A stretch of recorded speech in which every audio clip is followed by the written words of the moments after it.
नमस्कार। आपका अखबार के यूट्यूब चैनल पर आपका स्वागत है। मैं हूं प्रदीप सिंह। भारतीय जनता पार्टी ने पिछले दिनों दो बड़े फैसले किए। एक, असम में हेमंत बिस्व शर्मा को मुख्यमंत्री पद सौंपना।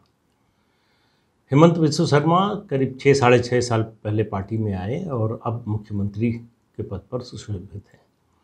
वो संघ की पृष्ठभूमि से नहीं आते, भारतीय जनता पार्टी में बहुत लंबे समय तक नहीं रहे।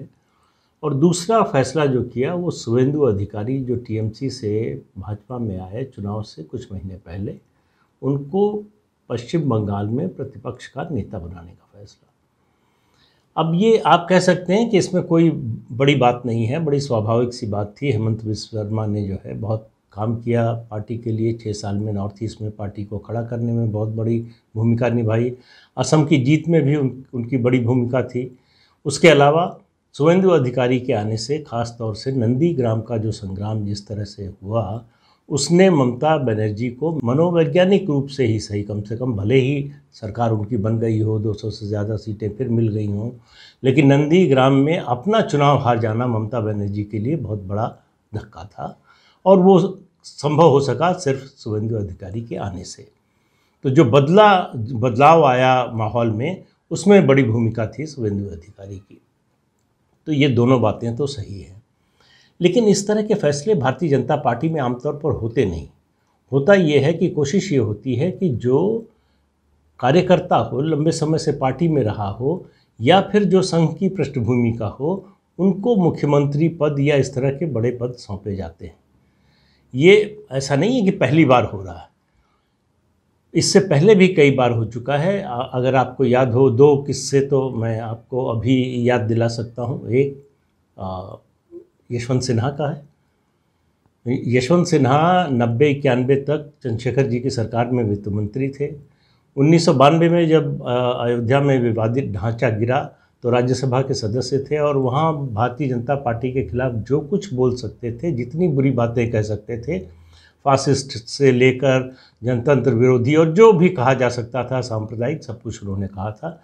लेकिन उसके मुश्किल से साल भर के बाद वो भारतीय जनता पार्टी के सदस्य बन गए, और 1995 में पार्टी ने बिहार विधानसभा में उनको प्रतिपक्ष का नेता बना दिया।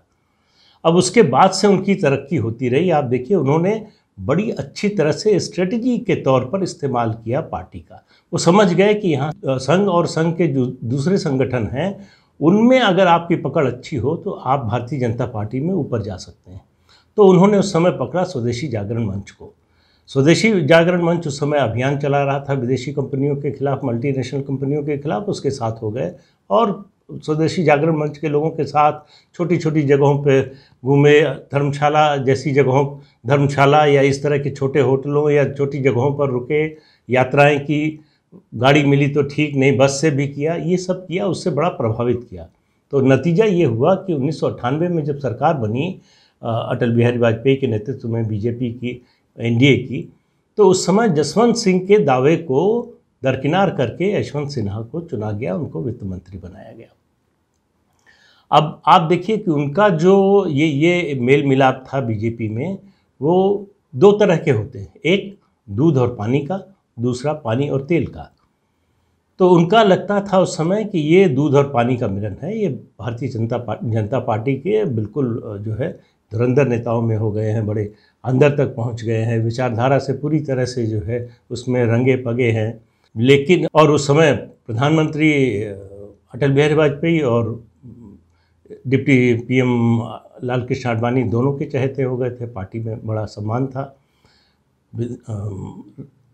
वित्त मंत्री के अलावा विदेश मंत्री का भी पद मिला।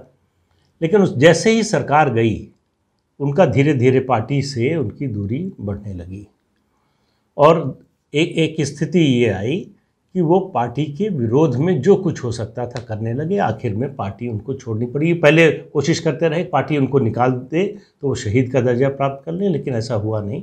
आखिर में उनको पार्टी छोड़नी पड़ी। अब तृणमूल कांग्रेस में है।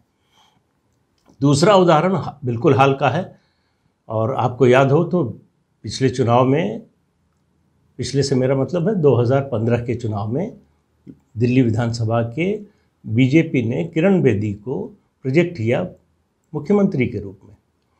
और प्रोजेक्ट करते ही उनका जो व्यवहार शुरू हुआ उससे लगने लगा कि ये तो पानी और तेल का भी मिलन जो है वो थोड़ा बहुत मिलता हुआ दिखता है, ये तो वो भी नहीं है। फिर भी उनको पार्टी ने बनाए रखा। फिर पुदुचेरी में उनको लेफ्टिनेंट गवर्नर बनाया, वहाँ पार्टी की स्थिति उन्होंने और ख़राब की। तो पार्टी के एक तरह से विरोध में चली गई, वो अभी हाशिए पर हैं। तो ये दो उदाहरण हैं। अब ये ज़रूरी नहीं है कि जो पहले हुआ या जिन लोगों ने ऐसा किया आगे आने वाले समय में भी ऐसा हो, लेकिन भारतीय जनता पार्टी में ऐसे बड़े फैसले बड़ी मुश्किल से होते हैं। अगर आपको याद हो कि 1996 में अटल जी की जब 13 दिन की सरकार गिर गई, उसके बाद लाल कृष्ण आडवाणी ने, उस समय पार्टी के अध्यक्ष थे, उन्होंने एक बयान दिया था। उन्होंने कहा कि विचारधारा पर आधारित पार्टियों के विकास की एक सीमा होती है, उसके बाद उनका विकास नहीं होता। तो हमें मान लेना चाहिए कि हम इससे आगे नहीं बढ़ पाएंगे अगर इसी तरह से विचारधारा के प्रति ऐसा आग्रह हमारा बना रहा।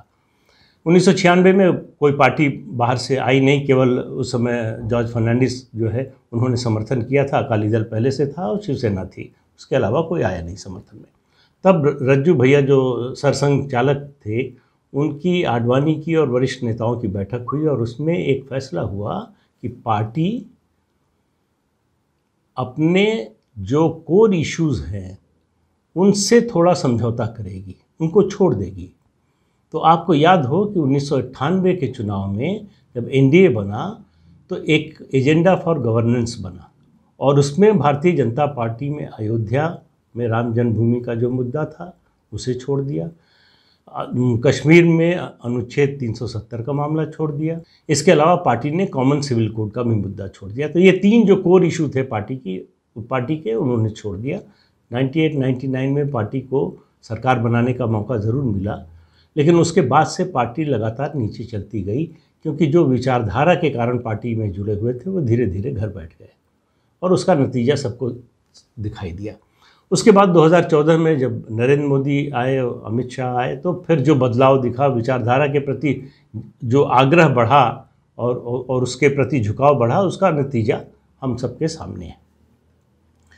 तो ये उसके बाद से मुझे लगता है ये बड़ा फैसला है। आमतौर पर बीजेपी बाहर से आए हुए लोगों को इतनी जल्दी या तो देती नहीं या इतनी जल्दी कोई बड़ा पद देती नहीं, क्योंकि हेमंत बिस्व शर्मा को मुख्यमंत्री बनाने के अलावा ज़्यादा विकल्प पार्टी के सामने था नहीं।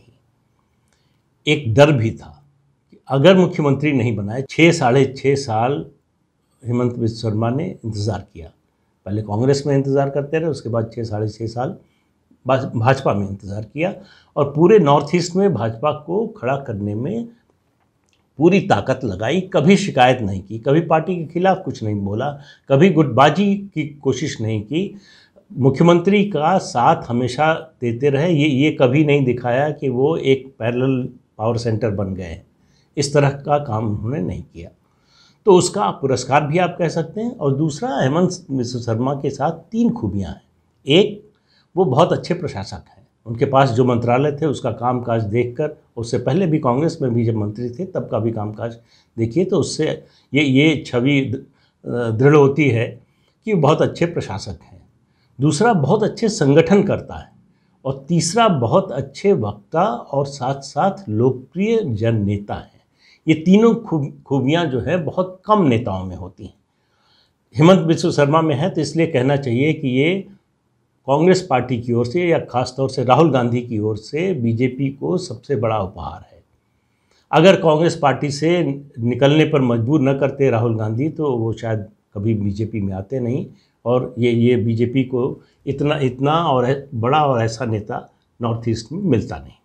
दूसरी बात है, पश्चिम बंगाल आते हैं। पश्चिम बंगाल में शुवेंदु अधिकारी चुनाव से कुछ महीने पहले भारतीय जनता पार्टी में शामिल हुए।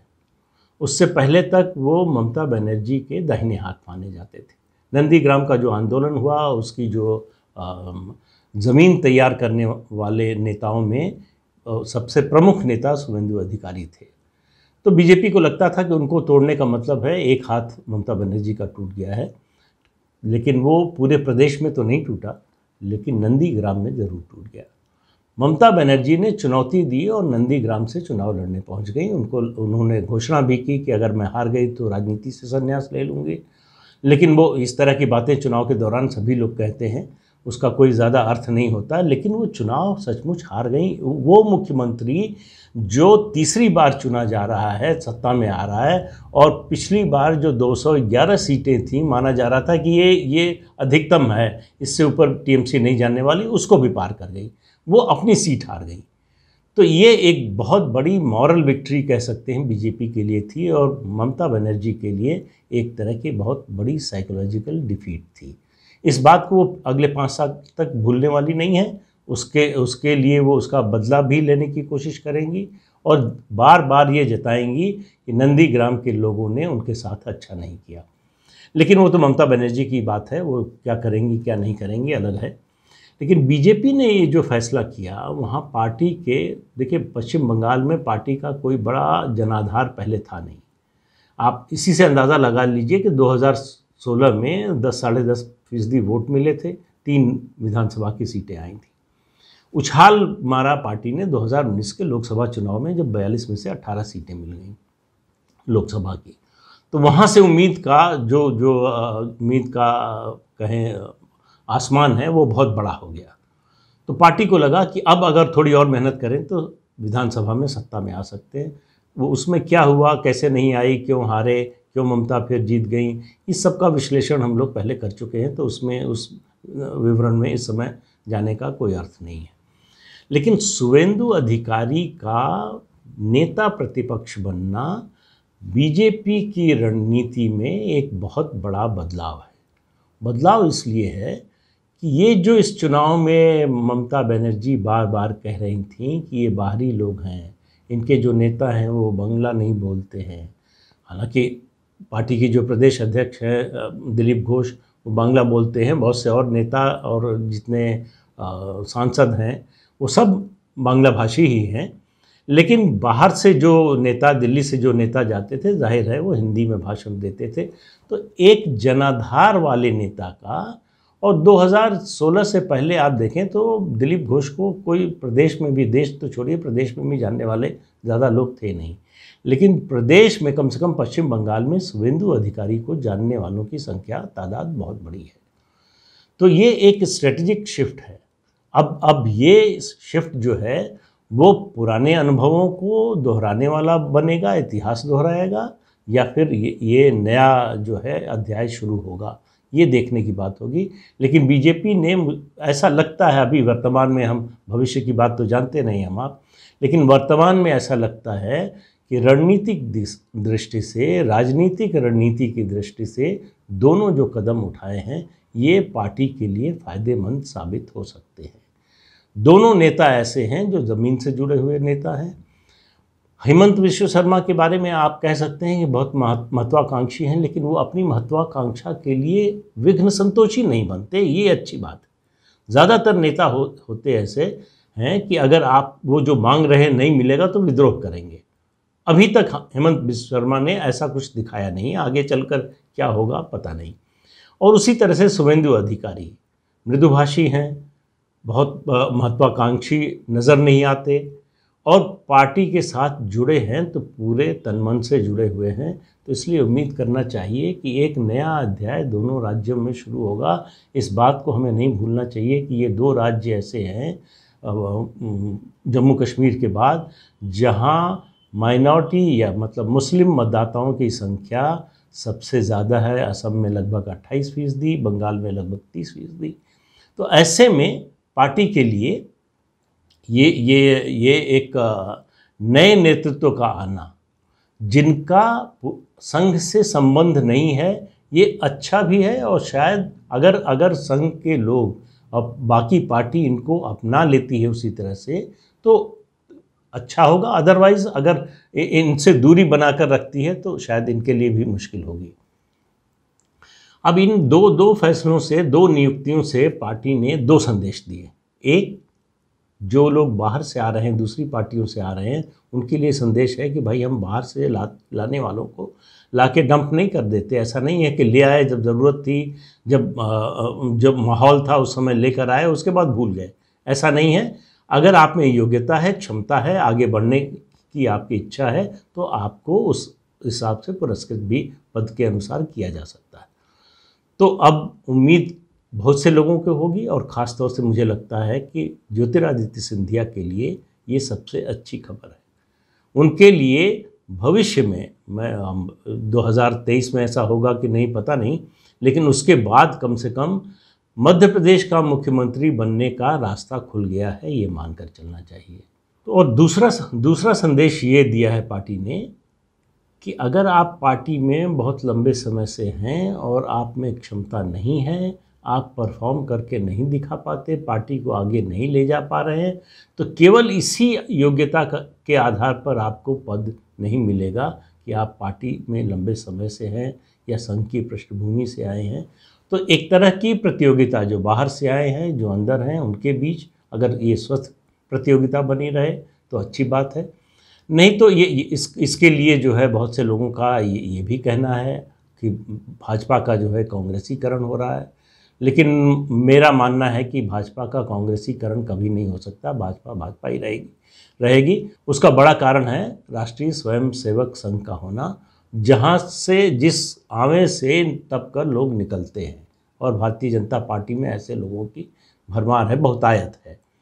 तो इसलिए भाजपा का कांग्रेसीकरण होगा कभी, ऐसा लगता नहीं। उसकी जो अपनी संस्कृति है, सोच है और काम करने का तरीका है, वही रहेगा। लेकिन ये निश्चित रूप से है कि राजनीतिक विश्लेषकों की नज़र इन दो राज्यों के इन दो नेताओं पर रहेगी कि इनका जो है संबंध भाजपा के साथ आने वाले समय में कैसा होता है। आज के लिए बस इतना ही। अगले अंक में फिर मिलेंगे किसी नए मुद्दे के साथ। तब तक इजाज़त दीजिए, नमस्कार। लेकिन जाते जाते आपको याद दिला दें कि ये चैनल देखिए, इसे सब्सक्राइब कीजिए और शेयर कीजिए। नमस्कार।